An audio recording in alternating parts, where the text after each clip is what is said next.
Han Solo wiped the sweat from his forehead with the back of his dirty glove. The cargo bay of orbital station Theta 9 was always too hot or too cold, never just right. Today it was hot, the kind of heat that made his uniform stick to his back and made every crate feel twice as heavy as it should. He had been working the docks for 3 years now.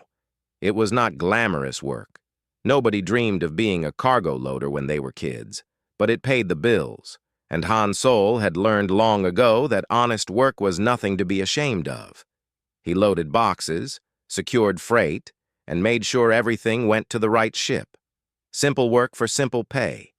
The station itself was massive. Theta 9 sat on the edge of human space, right where human territory met the territories of a dozen other alien species. Ships came and went every hour. Traders, diplomats, tourists, and workers like him all mixed together in this floating city of metal and glass.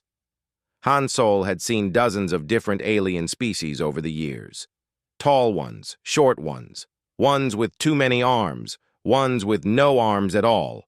After a while, you stopped being surprised by anything.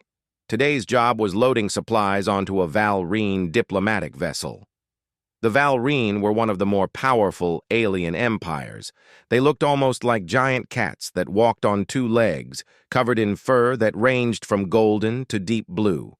They were elegant and proud, and they made sure everyone knew it.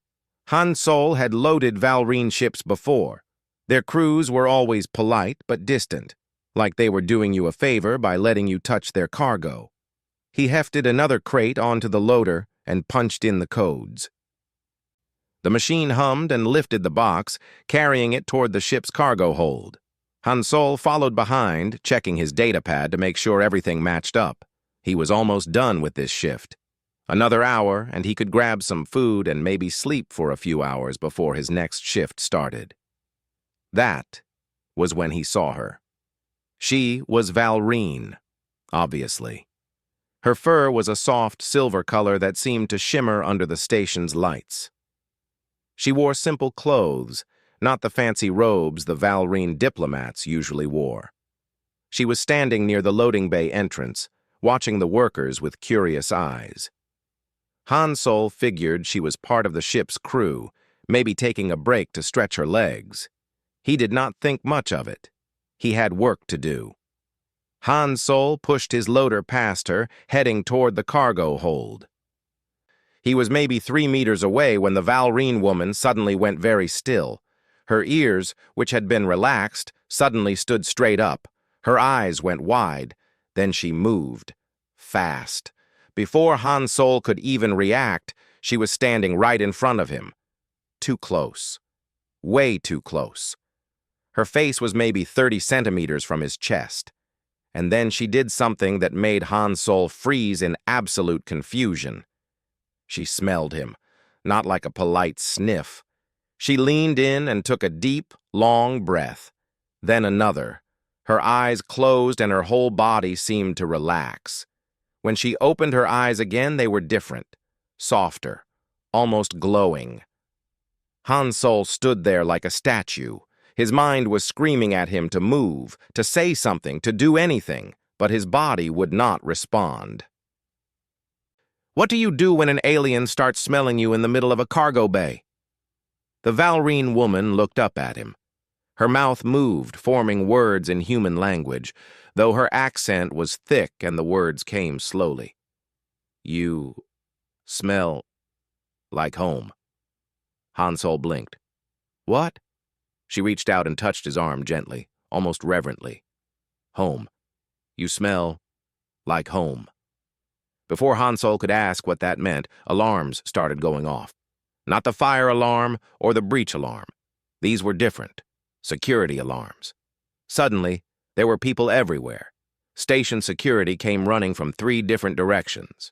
Behind the Valrine woman, a group of very upset-looking Valrine in fancy diplomatic robes appeared, shouting in their own language.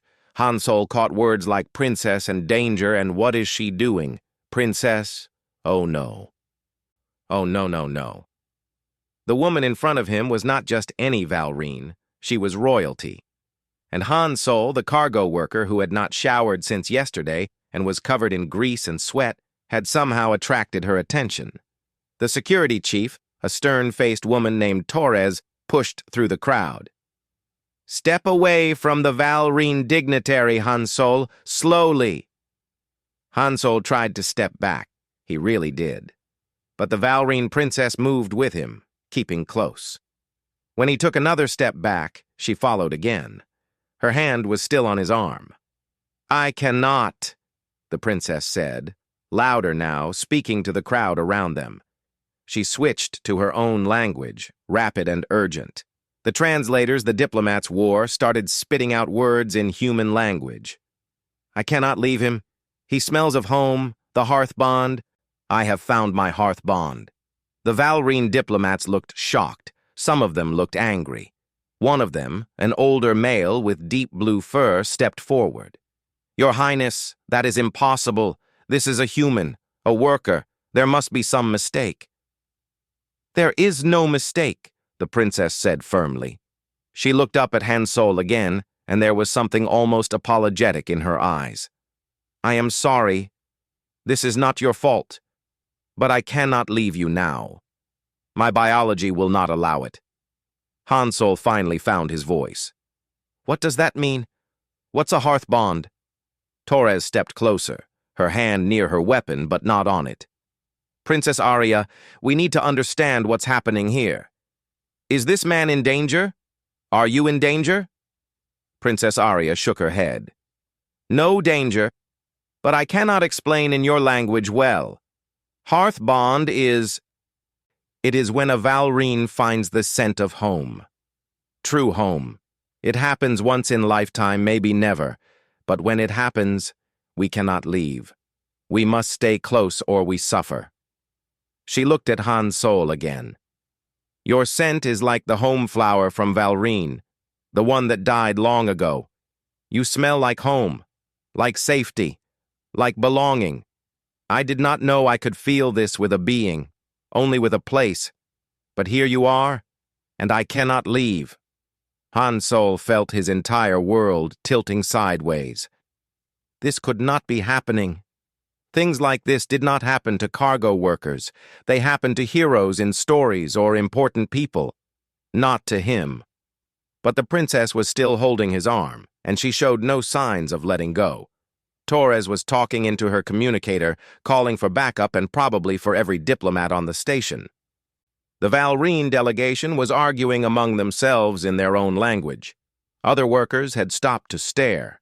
Han Sol could see his supervisor in the crowd, looking like he might have a heart attack. And Han Sol just stood there, tired and sweaty and completely confused, while a princess told him he smelled like home. The conference room was too fancy for someone like Han Sol. Everything was polished metal and soft lighting. He sat in a chair that was probably worth more than his entire year's salary, surrounded by people who made 10 times what he did. Maybe 100 times. Diplomats, scientists, military officers, and of course, Valrine representatives. Princess Arya sat next to him, close enough that their chairs were almost touching. She had not left his side for 3 hours now, not even for a moment. Every time someone suggested she move to a different room, even just for a few minutes, she became agitated. Her ears would flatten against her head, her breathing would speed up, and she would grip Han Sol's arm tighter. The Valrine diplomats had explained that this was a stress response. Forcing her away from him now would cause her actual physical pain. So Han Sol sat in the fancy conference room, still in his dirty work uniform, while important people decided what to do about him. Dr. Kim, the station's head medical officer, was presenting her findings. She pointed to a holographic display that showed complex molecular structures that Han Sol did not understand at all. "We've analyzed Han Sol's biochemistry and compared it to known Valrine scent receptors.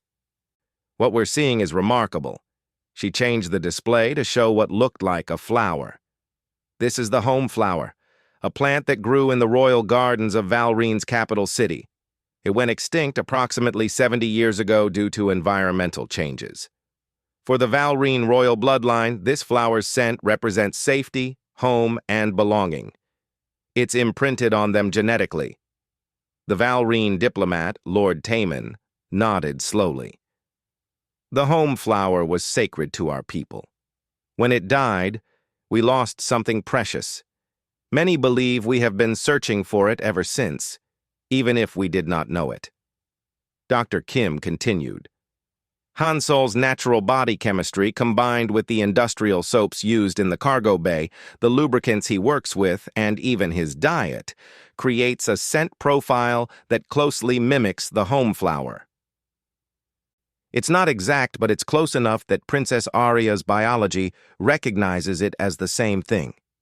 Han Sol spoke up for the first time in an hour. So I smell like a dead flower? Dr. Kim smiled slightly. In the most wonderful way possible, yes. Princess Arya spoke softly beside him. Her human language was getting better with practice. It is not just smell. It is feeling. When I am near you, I feel peace. I feel safe, like I am where I am meant to be. She looked at him with those large, expressive eyes. I know this is strange for you. It is strange for me also. I did not choose this, but it is real. Han Sol could see she was telling the truth. There was no manipulation here, no royal decree or political game. She was as much a victim of biology as he was. Ambassador Park, the senior human diplomat, leaned forward. The question is, what do we do about it? The Valrene Empire has made it clear that they expect Princess Arya to return home. Soon. Lord Taman's voice was firm. The princess must return to Valrene. She has duties, responsibilities. The Empress expects her daughter home within the week. And what about Han Sol? Dr. Kim asked. Does he have a choice in this? The princess requires him, Lord Taman said simply. We request that he accompany her to Valrene until a solution can be found. Request. Han Sol knew that word was doing a lot of work. When an empire with 100 warships requests something from a single human cargo worker, it is not really a request. Torres, the security chief, crossed her arms. So you want to take one of our citizens to your homeworld. What guarantees can you give for his safety? For his rights? Lord Taman looked offended. The princess has bonded with him. To harm him would be to harm her. He would be under royal protection, the safest being in the entire empire. Ambassador Park turned to Han Sol. This is ultimately your decision. We cannot force you to go, but I will not lie to you. Refusing could create a serious diplomatic incident. The Valrene are one of our most important allies. Han Sol felt the weight of everyone's eyes on him. A week ago, his biggest problem was whether he could afford to replace his worn-out boots. Now he was somehow caught in an interstellar diplomatic crisis. He looked at Princess Arya. She was watching him with an expression that was hard to read. Hopeful, maybe, but also afraid. She knew what she was asking of him. She knew how insane this whole situation was. What happens if I say no? Han Sol asked quietly. Dr. Kim answered honestly.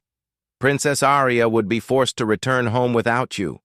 Based on what we understand about hearth bonding, she would experience severe psychological distress, anxiety, depression, possibly worse.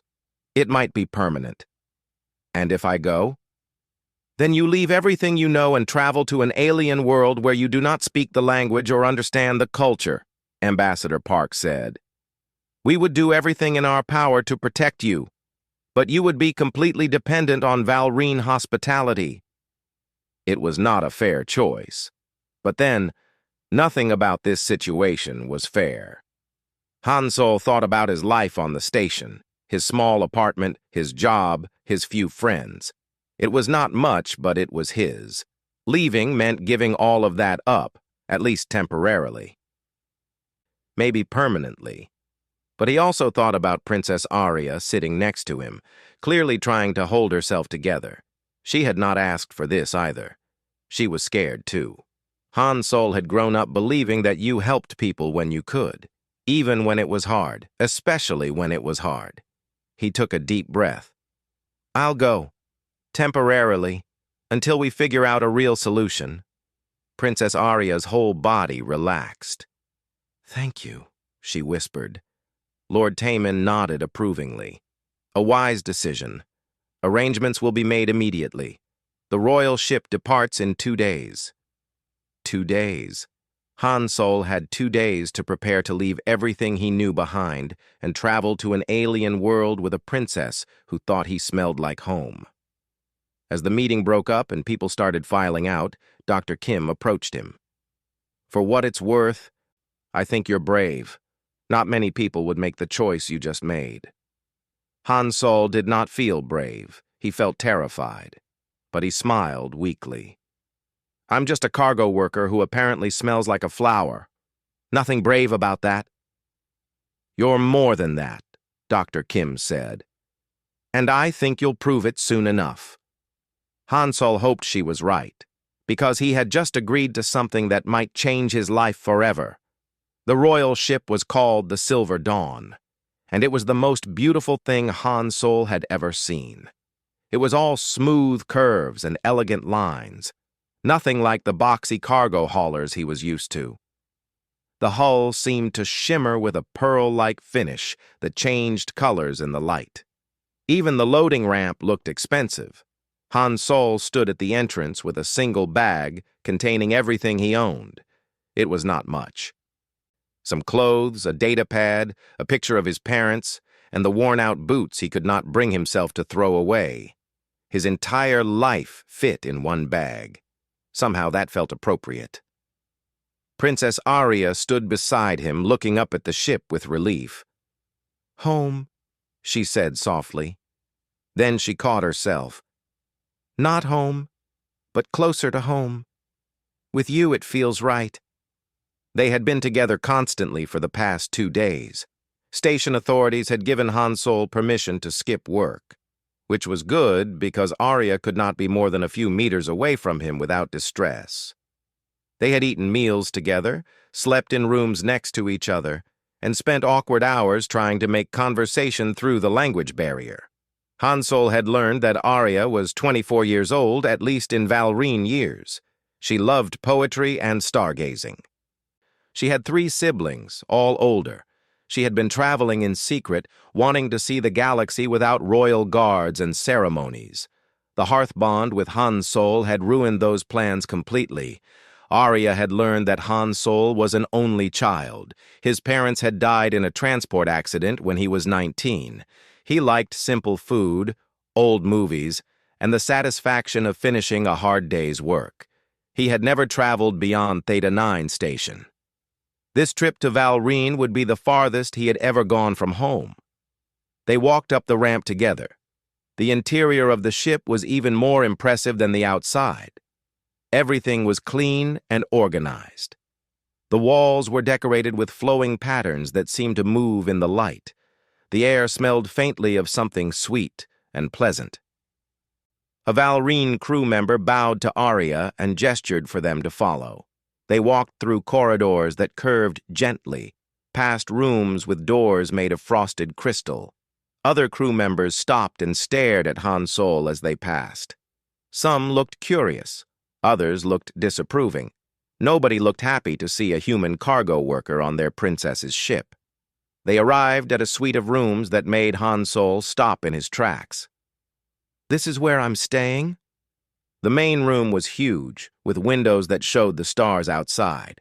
There was furniture that looked comfortable, a workspace with a fancy computer, and decorations that probably cost more than his apartment. Through a doorway, he could see a bedroom with a bed large enough for 3 people. Aria's rooms were right next door, connected by a door that could be left open. We must be close, she explained. But you need privacy also. This is... compromise? This is too much, Han Sol said. He felt completely out of place. I'm just supposed to sleep here? In this? Yes, Aria said simply. You are guest of the crown. This is normal for guests. Normal for royal guests, maybe, not for cargo workers, but arguing seemed pointless. Han Sol set his bag down and looked around helplessly. He had no idea what to do with himself in a room like this. Over the next few days, As the silver dawn traveled through space toward Valrine, Han Solo slowly adjusted to life on the royal ship. It was strange and uncomfortable at first. The crew treated him with stiff formality, never quite sure how to address him. He was not royalty, but he was with the princess. He was not a diplomat, but he was under royal protection. He existed in a category that nobody knew how to handle. Arya spent most of her time with him. They ate meals together in a private dining room. She taught him basic Valrine words, and he taught her more human language. They watched the stars together through the huge windows. Slowly, awkwardly, they became something like friends. One evening, they sat together in the observation lounge. Arya was trying to explain Valrine poetry to him, but the concepts did not translate well. She grew frustrated, making gestures with her hands to show what the words meant. Han Solo laughed.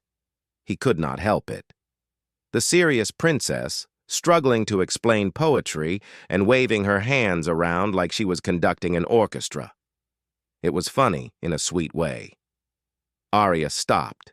She stared at him. Then, slowly, her mouth curved into what Han Solo recognized as a Valrine smile. A moment later, she laughed too. It was a strange sound, higher pitched than a human laugh, but full of genuine joy. The other Valrine in the lounge turned to stare. Several looked shocked. Later, Han Solo asked Arya about it. "Did I do something wrong? Everyone looked surprised when you laughed." Arya's expression grew sad. "I have not laughed in long time. Many years, maybe. Royal life is serious, always watching, always proper. I forgot how it feels to laugh." She looked at him with gratitude. "You reminded me." As the days passed, Han Solo noticed changes in Arya. She seemed lighter somehow, more relaxed. She smiled more. She even made jokes, though her delivery was still awkward. The constant tension she had carried seemed to fade. The crew noticed, too. The way they looked at Han Solo began to change. Less disapproval, more curiosity.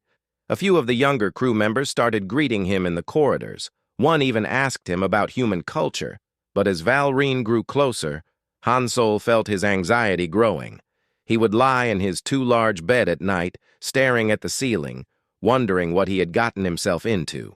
He was about to land on an alien planet where he knew nobody, spoke the language poorly, and understood nothing about the culture. He would be living in a palace, surrounded by royalty and nobles who would probably see him as an embarrassment, and he would have to find a way to survive it all while being constantly close to a princess who needed him nearby just to feel normal.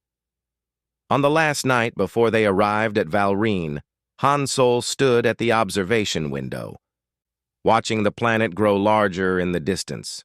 It was beautiful, covered in blue oceans and green continents, with 2 small moons orbiting nearby. Arya joined him at the window. They stood in silence for a while. "Are you afraid?" she asked quietly. Han Solo thought about lying. But what was the point? "Yes." "Me also," Arya admitted. "My mother will not understand. The court will judge.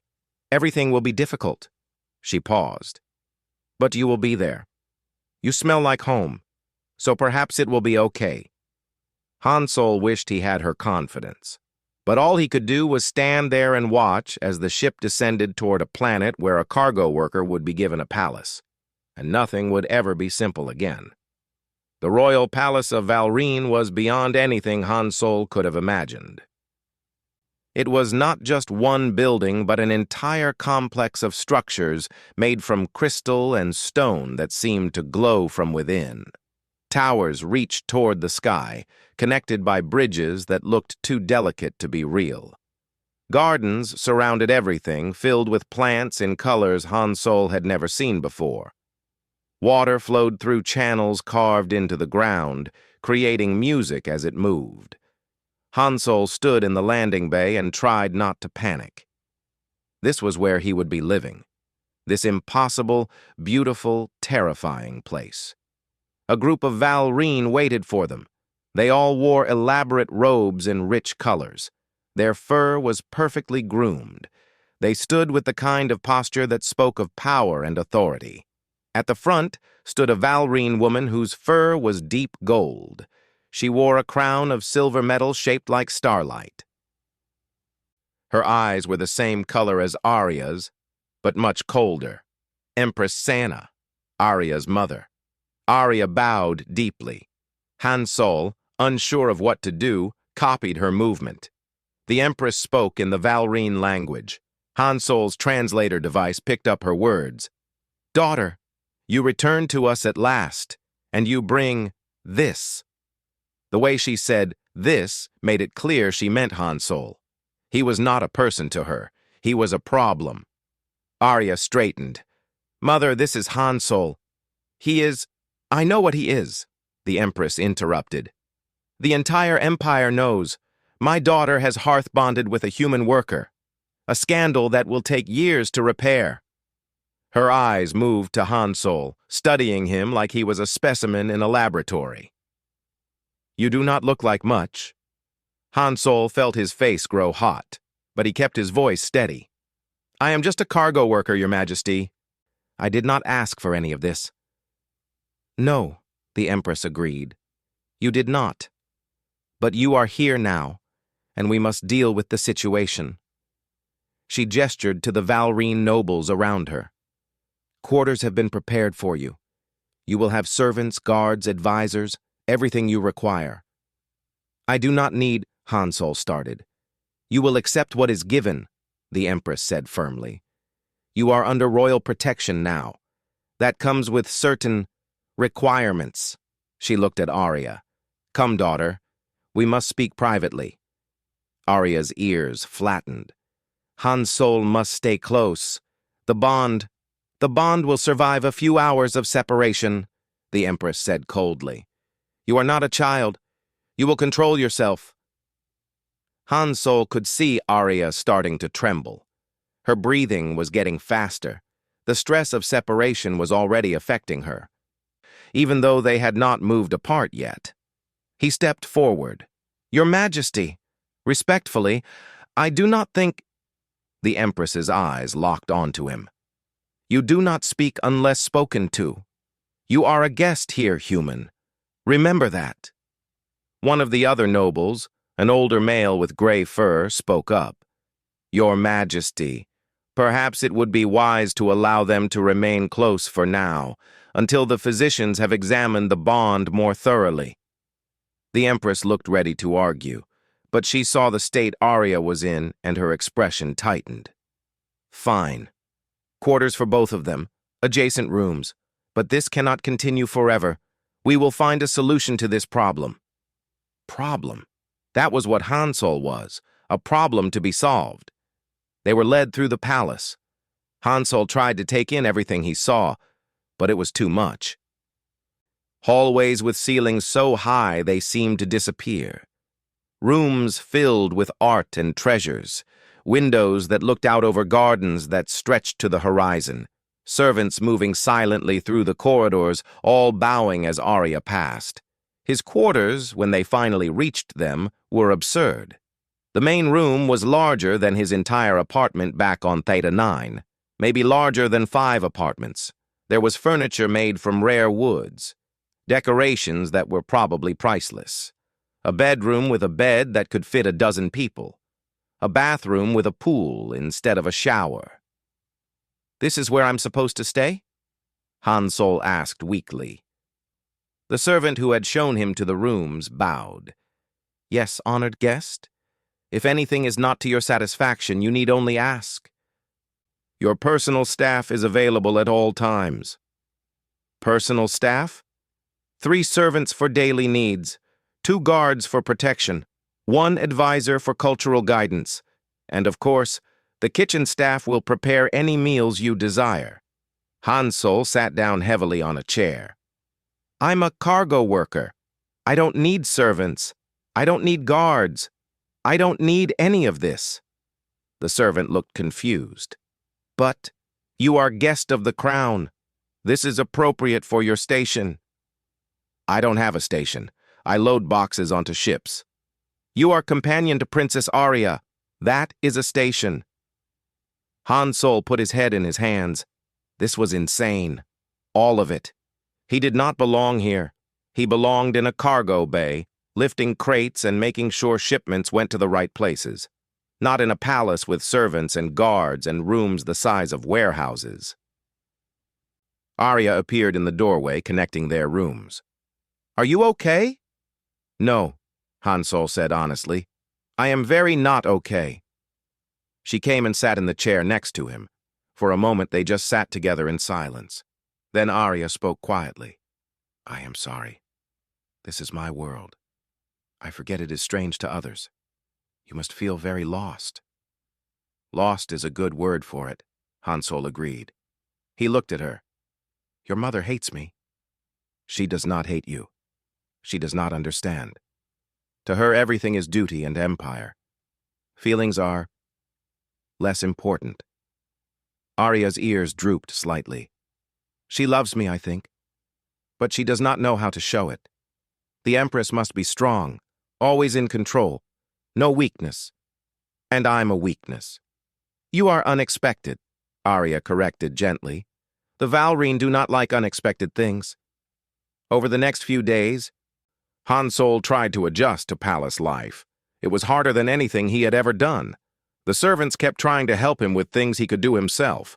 The guards followed him everywhere. The advisor, a stern Valrine named Junho, insisted on teaching him proper etiquette and protocol. You must bow at exactly 30 degrees to nobles below the rank of lord, Junho explained for the third time. 45 degrees for lords and ladies, 90 degrees for royalty.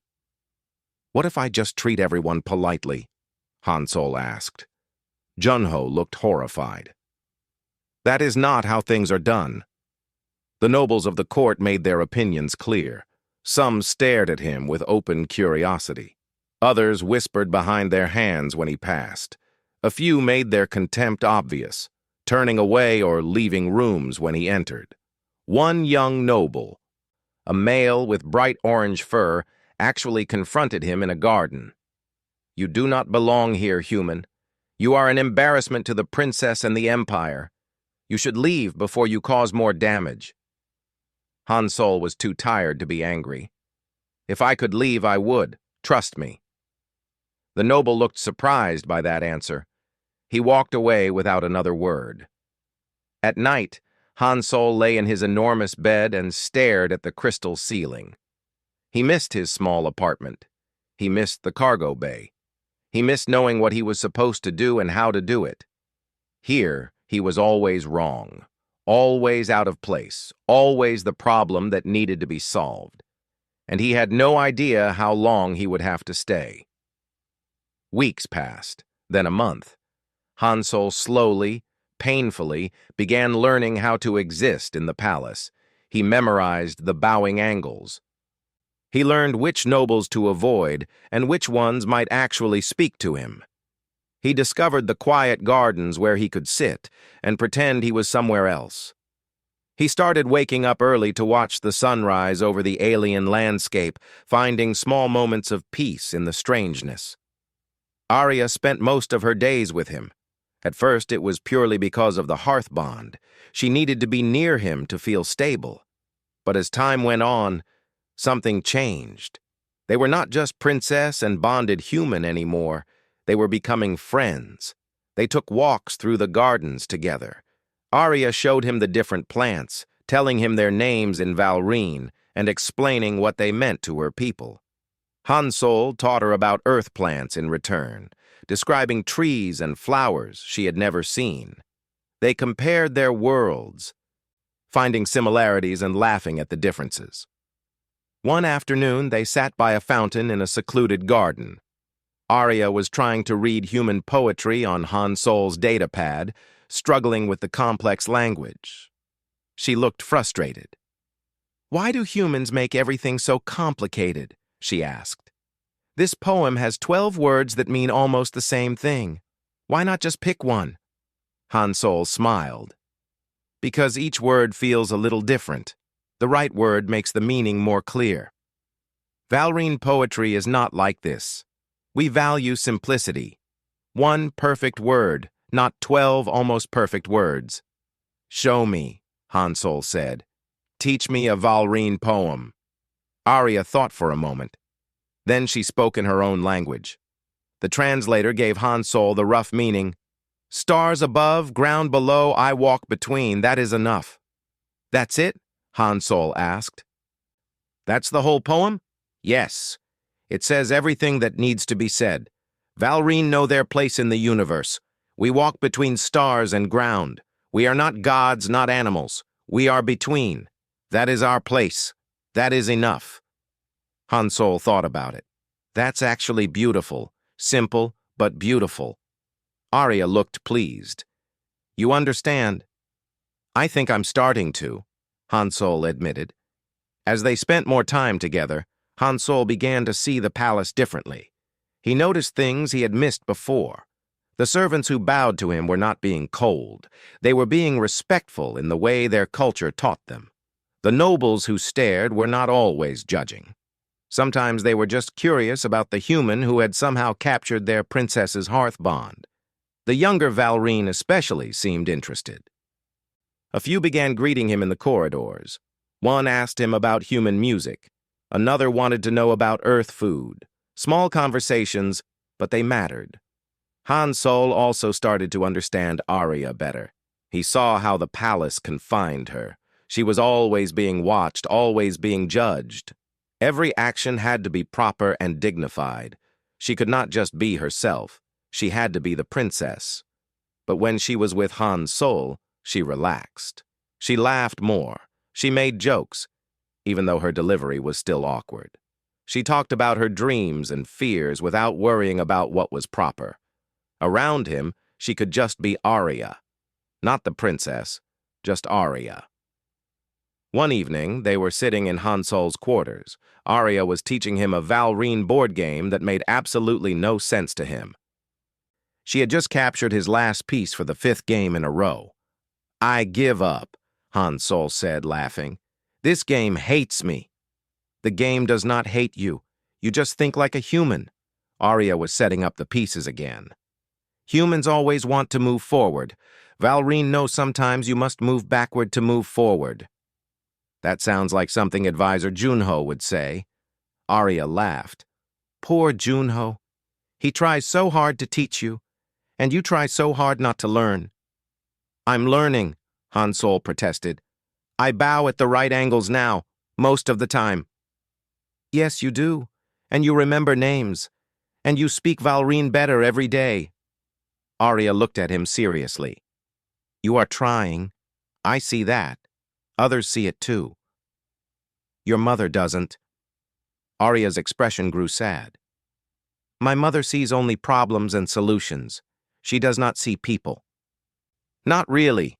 She paused. When I was young, I wanted her approval so much. I tried to be perfect. Perfect daughter, perfect princess. It was never enough. There was always something I could do better. Some way I could be more useful to the Empire. That sounds exhausting, Hansol said quietly. It was. It is. Arya looked out the window at the stars. Then I met you. You do not care if I am perfect. You do not care if I am useful to the Empire. You just accept me, as I am. That is gift I did not know I needed. Hansol felt something shift in his chest. You gave me a gift too. You made me see that I can be more than just a cargo worker. I can learn new things, adapt, survive in places I never imagined. He smiled, even if those places have too much bowing. They both laughed at that. Over time, Hansol's influence began spreading through the palace in small ways. A servant asked him about human efficiency methods. Hansol explained some basic organizational techniques he had learned in the cargo bay. The servant tried them and found they worked well. He taught them to others. Slowly, some of the palace operations became more efficient. A young noble asked Hansol about human problem solving. Hansol explained how humans approach problems practically, trying different solutions until something works instead of looking for the one perfect answer. The noble was fascinated. He started applying the technique to his own work. These were tiny changes, but they mattered. They showed that Han Sol was not just a problem, he was a person with his own knowledge and skills. Different from the Valrine, yes, but not lesser. Arya noticed the changes. "You are good for this place," she told him one day. "You make people think differently, question things they always accepted. That is dangerous, but it is also necessary. Your mother doesn't think so." "My mother will see eventually. She is stubborn, but she is not stupid." Arya smiled. "Give her time, and keep being yourself. That is the most powerful thing you can do." Han Sol hoped she was right, because he had a feeling the real test was still coming. Part 6. The Test and the Choice. The summons came on a morning 2 months after Han Sol had arrived on Valrine. A formal notice delivered by a royal guard. Empress Sana required his presence in the throne room at noon. Attendance was mandatory. Arya paled when she saw the notice. "This is it. The trials." "What trials?" Han Sol asked, though he suspected he knew. "My mother has decided. She will test you, to see if you are worthy of staying in the palace, of remaining near me." Arya looked frightened. "If you fail, she will find a way to break the hearth bond. I do not know if that is even possible, but she will try." Han Sol's stomach dropped. "What kind of tests?" "I do not know, but they will not be easy. My mother does not want you here. She will test you in ways meant to make you fail." At noon, Han Sol walked into the throne room. It was enormous, with a ceiling that disappeared into shadows above. The walls were covered in carvings, showing Valrine history. At the far end, on a throne of crystal and silver, sat Empress Sana. The room was filled with nobles, all there to witness whatever was about to happen. Arya stood near the throne, clearly distressed. Advisor Junho was there too, his face carefully neutral. Han Sol walked forward and bowed at 90 degrees, just as he had been taught. The Empress spoke, her voice carried through the huge room. "Han Sol of Earth, you have lived in this palace for 2 months. You have enjoyed the protection and generosity of the crown. Now it is time to determine if you are worthy of these gifts." Han Sol said nothing. What was there to say? "You will face 3 trials," the Empress continued. "Trials designed to test your strength, your honor, and your character. Pass all 3, and you may remain. Fail even one, and you will be removed from this palace and from my daughter's presence. The bond will be broken, whatever the cost." Arya made a small sound of protest. The Empress silenced her with a look. "Do you accept these terms?" the Empress asked Han Sol. Han Sol looked at Arya. She looked back at him with fear and hope mixed together. Then he looked at the Empress. "I accept." The first trial began immediately. Guards brought out an enormous stone, easily 2 meters across and half a meter thick. They set it in the center of the room. "This is the stone of obligation," the Empress said. "For 500 years, Valrine warriors have moved this stone to prove their strength. You must move it from its current position to the mark on the floor 3 meters away. You have 1 hour." Han Sol stared at the stone. It had to weigh several tons. There was no way he could lift it. No human could. That was the point. This trial was designed for him to fail. He walked around the stone, studying it. The nobles whispered to each other, probably taking bets on how quickly he would give up. Han Sol looked around the room. He saw the ceremonial spears mounted on the walls, the long silk banners hanging from the ceiling, the decorative chains that held the chandeliers. He smiled. Maybe there was a way. He asked a guard for permission to use some of the items in the room. The guard looked at the Empress, who nodded with a dismissive wave. Han Sol took down several of the ceremonial spears. He used them as levers, finding the right angles. He took down chains and wrapped them around the stone. He found a long banner and cut it into strips, using them to create padding and grip points. The nobles watched in confusion as Han Sol built what looked like a strange contraption around the stone. Then he began to work. He used the levers to lift one edge of the stone, just a little. Just enough to slide a piece of metal underneath. Then he used another lever on the other side. Lift, slide, lift, slide. Slowly, incredibly slowly, the stone began to move. It took him 55 minutes. His muscles screamed. His hands bled from the effort, but inch by inch, the stone moved. And finally, with 5 minutes to spare, it crossed the mark on the floor. The room was completely silent. Han Sol stood up, breathing hard. Humans are not as strong as Valrine, so we learned to be clever instead. The Empress's expression did not change. Strength of mind is still strength. You passed the first trial. The second trial came the next day. Han Sol was brought to a room filled with scholars and poets. The Empress stood before them all. "You must compose a poem in the Valrine style," she declared. "A poem that captures the meaning of home. You have 2 hours." Han Sol sat with blank paper and a writing tool. Around him, the scholars and poets watched. This was their domain. Poetry was sacred to the Valrine. One wrong word, one incorrect rhythm, and he would fail. He thought about home, not the palace, not even Theta 9 station, but the feeling of home. What did it mean? He began to write. The words came slowly at first, then faster. He wrote in simple Valrine, using the vocabulary he had learned. He followed the patterns Arya had taught him. Short phrases, clean meaning. Nothing complicated. When he was done, he stood and read his poem aloud. Metal walls, warm and cold. Boxes stacked in perfect rows. Day ends, I rest. That was home. Now home is silver fur beside me. Strange language becoming familiar. Different stars, same peace. Home is not place. Home is where I am needed. That is enough. Silence filled the room.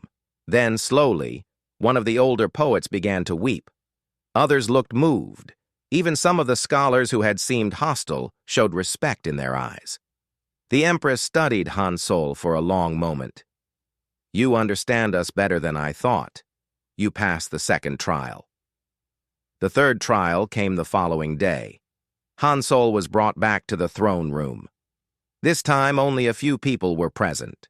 The Empress, Arya, Advisor Junho, and a handful of senior nobles. The Empress spoke quietly, but her words hit like hammers. "You must choose. You may stay in this palace forever. Live in luxury. Want for nothing. Remain near Princess Arya. But you will never leave. You will never return to your own people. You will live here as a guest, comfortable but confined until you die." She paused. "Or you may return to your old life. We will find a way to break the bond, whatever the cost to Arya. You will go back to your cargo bay, your small apartment, your simple existence. You will be free." Han Sol felt like he had been punched. This was not a trial. This was a trap. Either choice would make him fail. Either choice meant someone suffered. Arya was trembling. She did not speak, but her eyes begged him not to abandon her. Han Sol took a breath. Then he spoke. "I refuse both options." The Empress's eyes narrowed. "You do not have that choice." "Yes, I do. You gave me 2 bad choices and asked me to pick one. But there is a third option. One you did not think of because it does not fit your world." Han Sol stepped forward. "I will stay near Arya. But I will not be a prisoner in a palace. I will work. I will do what I am good at." "You are a cargo worker," the Empress said coldly. "Yes, and your empire has cargo. Ships that need loading. Trade routes that need organizing. I have spent months watching your operations. They are inefficient, I can make them better. Let me do that. Let me work. Let me be useful, not just ornamental." "That is beneath—" "Beneath what?" Han Sol interrupted. "Beneath royalty to work? I am not royalty. I am a worker. That is who I am. That is what I am good at. If I stay here doing nothing, I will lose myself. And then what good am I to anyone?" The room was completely silent. No one interrupted the Empress. Ever. Han Sol had just committed what might be a serious insult, but the Empress was studying him with new interest. "You would choose to work, even though you could live in comfort?" "Comfort without purpose is prison," Han Sol said simply. "I need purpose. Let me keep who I am. That is my condition. I will stay. I will help Arya, but I will do it my way, not yours." A long silence. Then Empress Sana did something Han Sol had never seen. She smiled. Just a little. Just for a moment. "You pass," she said. "All 3 trials." The palace had changed in small but noticeable ways.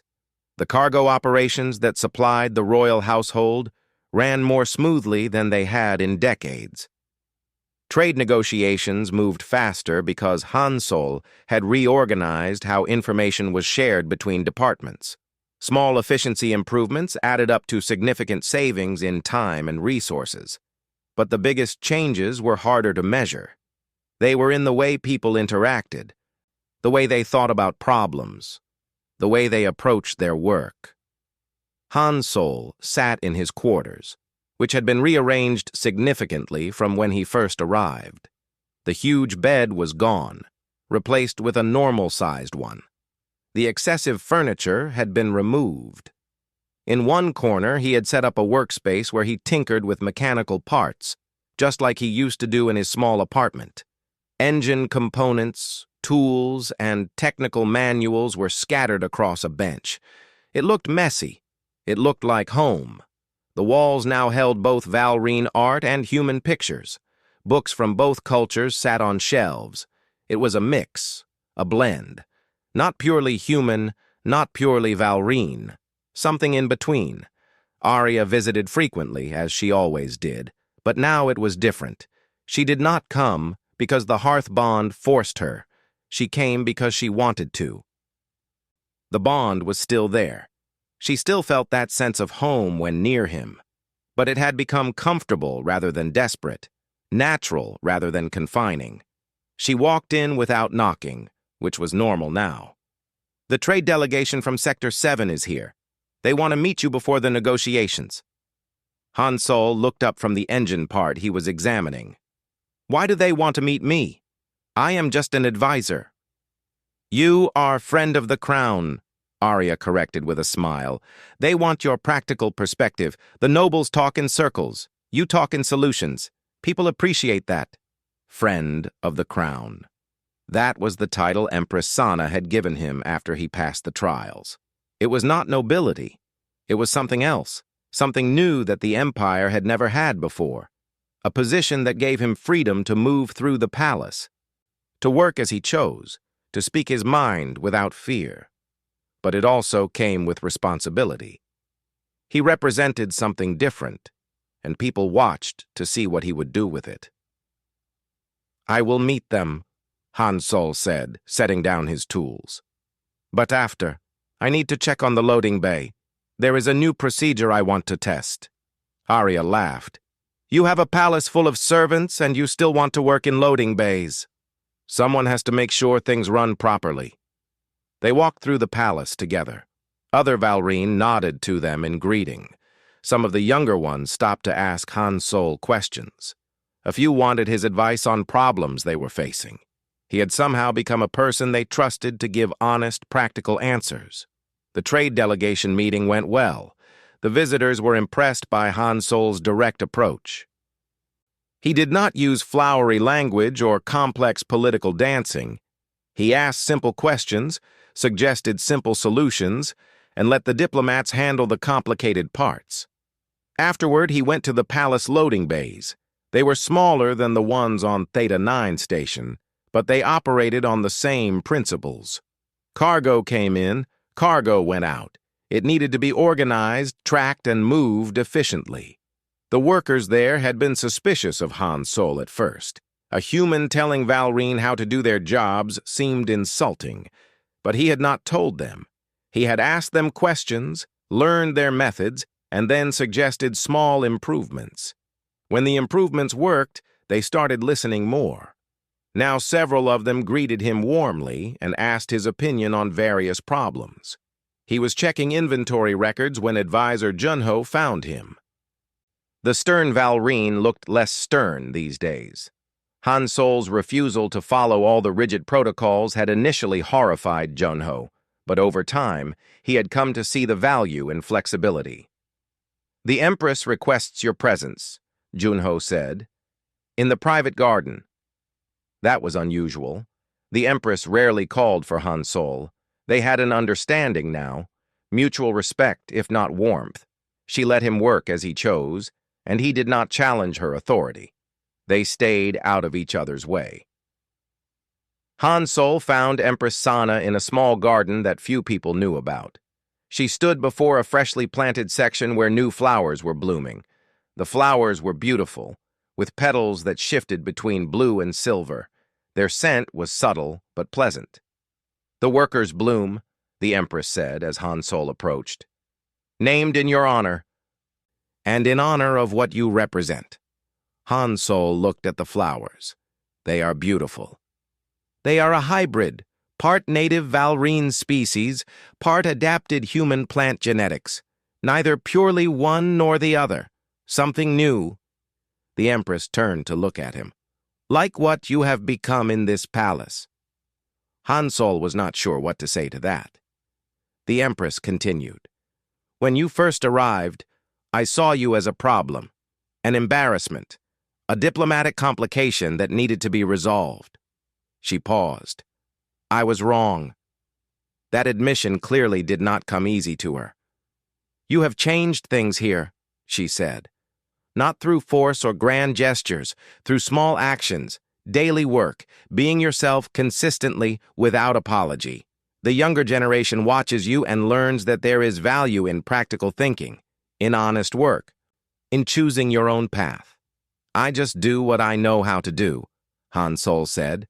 "Exactly, and that is more revolutionary than you realize." The Empress looked back at the flowers. "My daughter is happier than she has been in years.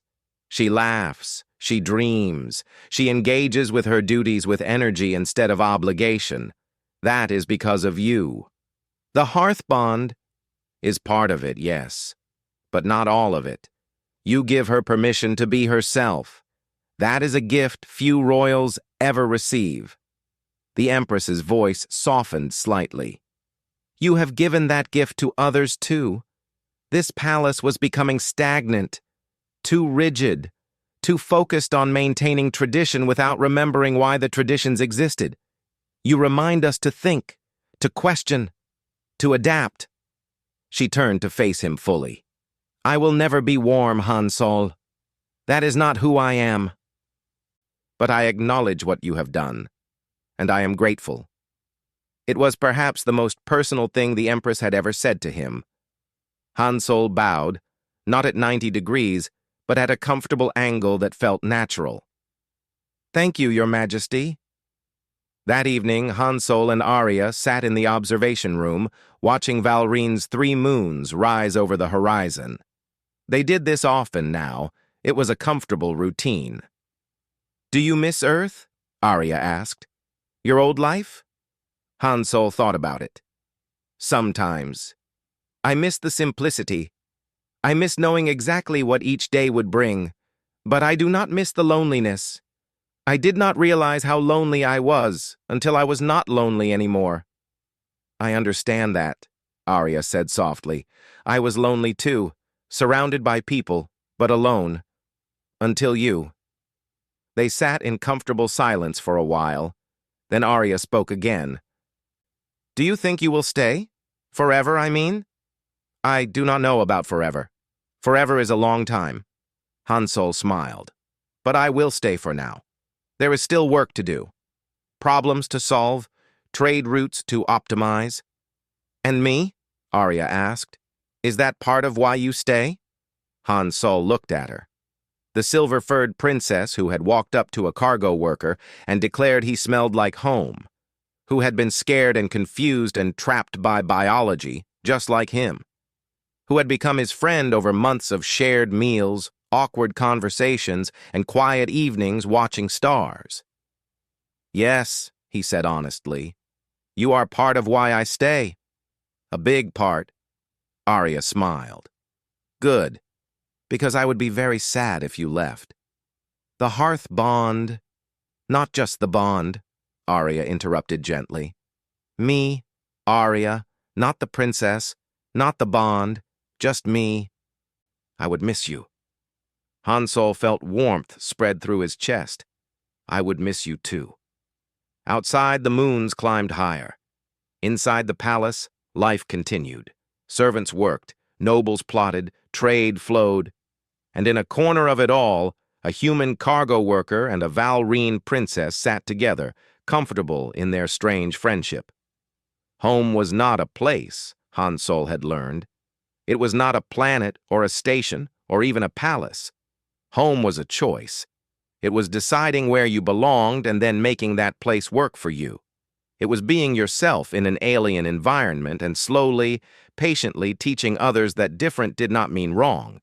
It was sitting next to someone who needed you, not because biology demanded it, but because you both chose to be there. Han Sol looked down at his hands. They were the same hands that used to load cargo. That used to be covered in grease and calluses. They still were sometimes when he worked in the loading bays. But now they also held styluses for writing reports, tools for solving problems, and occasionally Arya's hand when she needed comfort. They were the hands of a worker who had been given a palace, and who had chosen to remain a worker anyway. What are you thinking? Arya asked. I am thinking that life is very strange, Han Sol said. 6 months ago I was nobody, just a guy loading boxes. Now I am friend of the crown with flowers named after me. You were never nobody, Arya said firmly. You were always Han Sol, the same person then as now. The only difference is that now others see what I saw from the beginning. And what is that? Someone who smells like home. Arya smiled. And someone who makes everywhere feel like home just by being there. Han Sol smiled back.